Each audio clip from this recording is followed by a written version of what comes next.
Sana hintayin na lang kasi sa May 9. Hindi fair. Sana kasi na lang yung sana sa May 9. Eh kasi di ba April 25 yung original, pinamove nila Ima eh. Sana kung tinuloy nung April 25, hindi sana nagkakagulo. Eh kami man, inaaway namin disud eh. It's not a fair protest. Actually, ilang beses ko nang pinaarta yung disud. Not transparent. Ano kang pro? Ano sila? Hindi ho. Kami rin ho, nirereklamo namin ng disud. Sa pinifavor. Obviously, it's so obvious. In the whole country. Sana nga ho, totoo eh.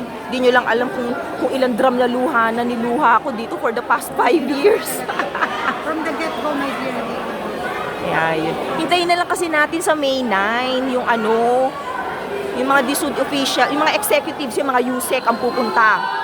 USEC, director,